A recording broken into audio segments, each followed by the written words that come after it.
Hi everyone, it's Katie Crysdale here from Lakeview Aquatic Consultants. Welcome back, or welcome if you are new here. In this video, I'm going to be talking about spinal boarding, including slant boarding, beaver tails, and a towel hack that I learned at a facility last week. So I want to preface this video by saying that all of the opinions in the video are my own. I am a Lifesaving Society of Alberta and Northwest Territories National Lifeguard instructor, and National Lifeguard instructor trainer. I have been working as a lifeguard for over 20 years at this point, but all of my opinions are my opinions and they don't represent the Lifesaving Society of Alberta and the Northwest Territories or Lifesaving Society Canada in general. All of this came about because 2 weeks ago I was doing an apprenticeship at a private members club here in Calgary. So that private members club has a National Lifeguard instructor, but the class had grown to 19 or 20 candidates due to a cancellation of a program earlier in the year. So I responded to a Facebook group request looking for another National Lifeguard instructor who could co-teach on the course because the ratio is 1 instructor to 12 candidates. And the aquatic supervisor at this private members club in Calgary was also aware that their schedule was pretty busy. And so they didn't really have the time that was required to appropriately mentor their apprentice NLI candidate. So here in Alberta, I'm not sure about other Canadian provinces, but to complete your National Lifeguard instructor certification, you do need to co-teach an entire 40-hour course, and that is under the leadership of a lead instructor with experience who has been approved to sign off on that apprenticeship. All of this as background is to say I spent a week at this amazing facility in Calgary, and the other instructor, the other NLI, was in and out of the course in the way we were sharing the work. And at one point we were talking about spinal boarding, and I was going to be leading that coming up after the lunch break or the bio break. I can't really remember. And so I walked over to look at the spinal boards that they had at this particular facility. And I believe they're Laerdal. They're the large black spine boards that a lot of Canadian lifeguards will recognize. They're quite heavy, but they're nice and stable, including rails, so you can drag them across the pool deck. One of the challenges with this type of board, though, is when it comes to slanting on the edge of the pool, it's really easy to pinch the inside of your thighs and create a dangerous situation with your candidates, specifically practicing the skill when they're not as experienced with it, such as, in service with experienced lifeguards or people who've trained on the equipment before. So in looking at the spinal boards hanging around the facility, I noticed that they did not have a beaver tail, which is normal. I would say only 50% of spinal boards I see in Alberta even have a beaver tail. Some of you might remember a few weeks ago I talked about a towel hack to replace a beaver tail on a spine board. So many Americans wrote to me and said, what on earth is a beaver tail? So this is a product that's sold separately here in Canada. You can connect it directly to your spine board, and it helps to extend the spine board over the edge of the pool. So it's much easier to have control and keep your hands free to do other things like what I'm doing here, to push the board down after removing the head packs from the Velcro. The beaver tail is sold separately, and it does get bolted to the top of the board. You'll see it as she pans around. It is a flexible piece of kind of rubber or fabric, and it goes under the knees, or you can sit on top of it with your bum. I know that I can teach without one, but the other National Lifeguard instructor, the pool supervisor of this facility, said, well, we teach them to use a towel because this is a private members club. So there's stacks of towels available all throughout the pool area. There's endless towels. It's not like a regular pool where you need to go and grab the staff towel bin or somebody's personal towel. And when he said that, I truly had no idea what he meant. So he showed me how in service at this private members club in Calgary, they take a towel, a white towel that is offered to members, and they loop it through the handles and then sit on the towel as a beaver tail on the pool deck to lean the edge into the pool. If you don't have a beaver tail on your spine board, try using a towel instead. Here you'll see I'm feeding the towel through the upper handles of the spine board. This will give me something to sit on or kneel on and then hold the spine board to the edge of the pool in such a way that it's not going to pinch the inside of my thighs. You're also going to see from this method that it does allow me the opportunity to mark clearly where the top of the head should go. A lot of candidates make mistakes when they're boarding the victim and bringing the head position too high up on the Velcro. By having the towel visible, you can clearly see where the head is supposed to end hand because it's not going to hit the towel. And then from there, we can apply the head packs. I think you can appreciate how much my mind was just blown by this hack. I had never seen anything like this before, not in any course that I've taught, any research that I've attended, whether in Alberta or Ontario. I posted about it on Instagram, and the consensus was yes, through thousands of shares and saves and forwarding of the photo.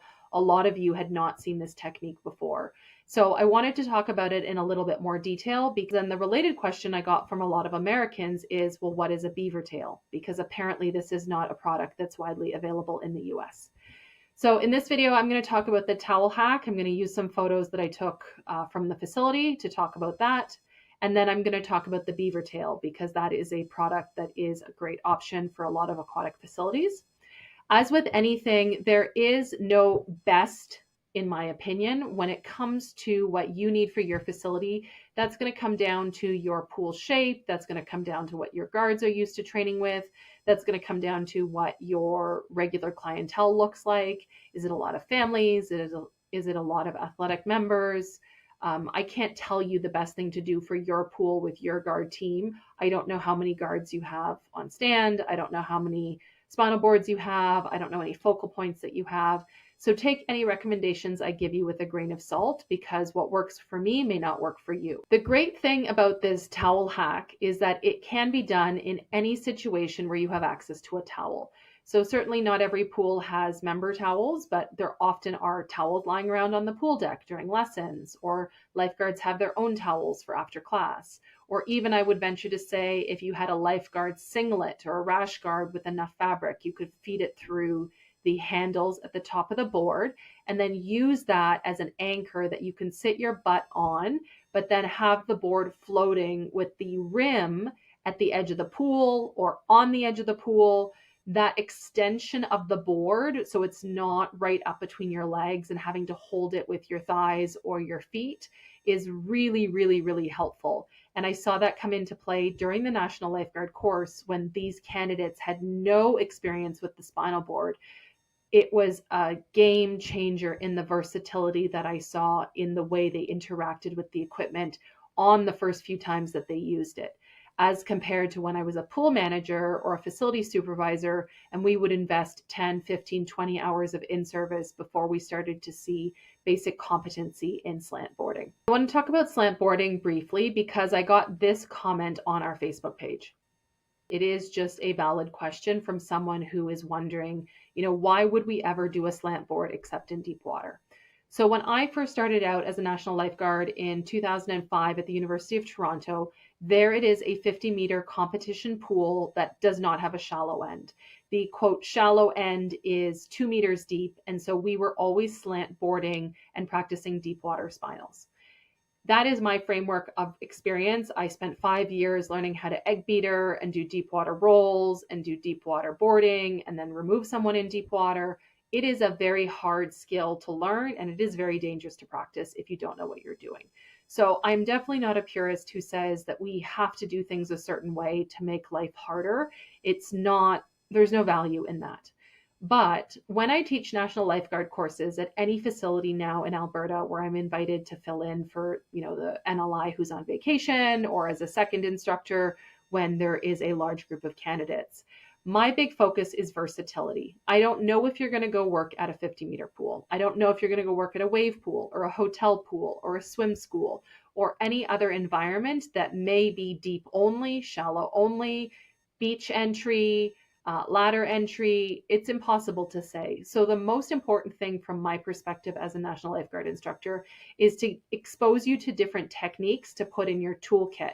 Your specific employer or job or facility may require a specific procedure or protocol to deal with spinal boards, including a shallow end focal point or a stair focal point or whatever that is. But this towel hack to create a beaver tail in a facility where maybe there isn't a beaver tail, or in a situation where you don't have access to your focal point, is a game changer in terms of slant boarding. To circle back to the question of slant boarding, that is, I would say, 75% of facilities here in Alberta do slant boarding. I don't have any official statistics. That's just my guess based on what I've seen at the facilities that I've visited or worked at.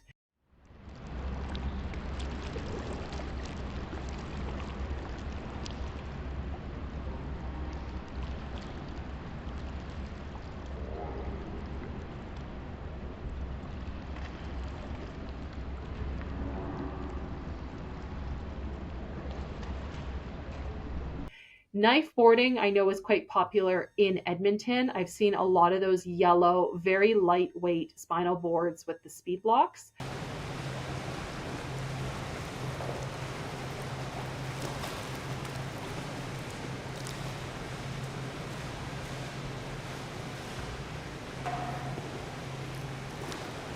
I am not very versatile with knifing. I could do it in a pinch, but I would need to invest more time if I worked at a facility where that was the standard protocol to learn how to do it effectively. Those black spinal boards that a lot of facilities have purchased are really not geared towards knifing. They're quite heavy, they do not float easily, and they do not work well with a smaller guard team where you might have only 2 guards and a bystander, or 2 guards and a cashier. So where am I going with all of this? I am not anti-knifing. I'm not pro-slant. I am of the opinion that the spinal boarding should be appropriate to the facility and the aptitude of the lifeguards who are working. It's the same with strapping. There was this post recently in the Alberta Association of Aquatic Professionals Facebook group. And here there is a good articulation of this obsession that I've seen for a long time with the order of strapping. There is many different opinions about strapping. The biggest one I would say is the change a few years ago here in Canada with the National Lifeguard program, where if there were vital signs absent, VSA, then the spinal injury is disregarded and the victim or casualty is removed directly from the pool without regard for the spinal injury, and CPR is performed right away. So that was a big curriculum change a few years ago, and it threw a lot of people off because some facilities were really obsessed with teaching a very formulaic manner of strapping people down, right? I've heard chest, hips, head. I've heard chest, head out. When you look at the actual course materials for National Lifeguard, at least in Alberta, the award guide, it doesn't specify anything specific about how to use the spine board. It basically says appropriate use of equipment. And you'll notice that the Lifesaving Society is not in the business of adjudicating what one particular piece of equipment does at one facility. If they had an opinion, I'm sure we would know it. But as with other position statements that they've made, where lifeguards are the best people to make the right judgment about the rescue they should undertake based on their physical fitness and their skill aptitude, I have always interpreted that the same way when it comes to spinal boarding. If your facility has a specific protocol based on whether you have 2, 3, 4, 5, 7 guards working at a given point in time, that is what you should be training to at your staff in service. That's what you should be onboarding your new guards to do. And that might be where you start some of your training in a private National Lifeguard course for potential candidates. But to say that we only slant board in deep water is a bit exclusionary. Or to say we only knife board in shallow water is a bit exclusionary. So I guess what I wanted to say with this whole diatribe is that essentially we all have techniques that we are most comfortable with, that we fall back on in a given situation. And that is always going to be the case. We can only train to a certain number of scenarios given the time that we have and the likelihood that we're going to see something. But I really hope that sharing this towel hack with you will give you some more options, because maybe you're in a situation where what you have trained to do doesn't work, and maybe you need to be able to do something else. And I thought the towel hack was just an incredible way to have more versatility, and it made the spinal board much easier to navigate for new candidates who didn't really know the dangers of the thigh pinch and would really replicate the experience you're going to have with bystanders or random strangers helping you in a real life rescue. The other thing I want to circle back to is the beaver tail. So a lot of Americans emailed me, DM'd me, called me and said, what on earth is this beaver tail? So the beaver tail is a piece of equipment that is sold separately by a number of suppliers here in Canada. I looked up 2 that I'm aware of. So Commercial Aquatic Supplies in Vancouver, BC, and Aquam, based in Montreal, Quebec. Both of them offer a number of beaver tails. They come in different lengths, they come in different materials, whether it is a fabric or a stiff rubber. You do need to drill through the spinal board and install it yourself with some bolts. It is not included directly with the spinal board, and some people don't necessarily feel comfortable drilling through their own spine board. That's a $1,500 piece of equipment. It doesn't compromise the quality of it, but it is definitely something that I've heard over the years guards say, oh yeah, I don't want to do that. Let's get the facility operator to do that. The beaver tail is basically the same as the towel, but it is a permanent fitting, and it falls between the rails on the backside of the board when it's not in use. Now that I have tried the towel hack, I would pick the towel over the beaver tail 9 times out of 10. The beaver tail has value in that it's permanently fixed to the board. And so in an emergency, you don't need to grab a towel and feed it through the handles, which would save you, let's say, 20 to 30 seconds. But if you store a towel on your spine board, as some facilities do, rolled up between the head packs, or they might store a blanket. Thanks so much for watching. This was all about my thoughts on spinal boarding. I really think this is a better medium than what I've been using in the past by trying to put long captions on Instagram, or even using Facebook now where I can't fit everything into one post with all the photos. If you like this video and you found it beneficial, please give it a thumbs up, a like. Please reshare it or this channel with your other aquatic colleagues. It really helps me to be able to do more of these videos if I have your support, and I know that people are actually watching these videos. Thanks for now. See you again soon.